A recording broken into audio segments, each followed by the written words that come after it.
दोस्तों 15 मार्च 2025 advance tax पे करने की लास्ट डेट है फॉर द फाइनेंशियल ईयर 24-25 और असेसमेंट ईयर 25-26। तो अगर आपके ऊपर भी कोई एडवांस टैक्स की लाइबिलिटी बनती है तो आप 15 मार्च से पहले पहले अपना एडवांस टैक्स पे करवा दें।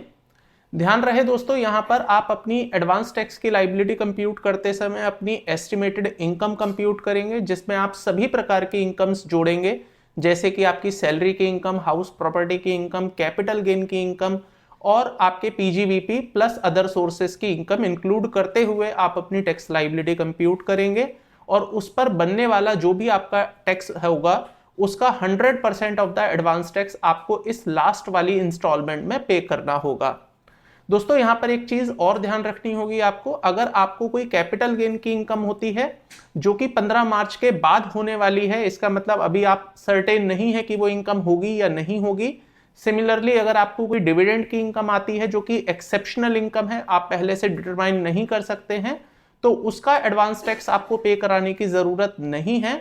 अगर इस प्रकार की आपको कोई इनकम हो जाती है 15 मार्च से लेकर 31 मार्च के बीच में, तो उसका आप एडवांस टैक्स 31 मार्च तक भी जमा करवा सकते हैं।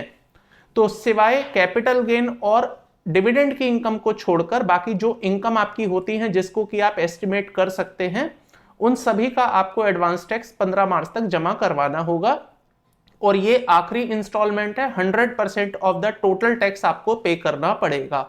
अगर आप अपना एडवांस टैक्स नहीं पे करते हैं तो उसके कॉन्सिक्वेंसेस आपको आईटीआर के समय पर देखने को मिलेंगे, जिसकी वजह से आपके ऊपर सेक्शन 234B और 234C में इंटरेस्ट की लाइबिलिटी पे करनी पड़ सकती है।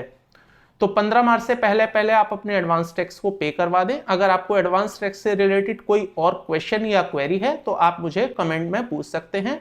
I will answer your queries. दोस्तों इसी तरह के अपडेट्स एंड वीडियोस देखने के लिए चैनल को सब्सक्राइब कर लीजिएगा।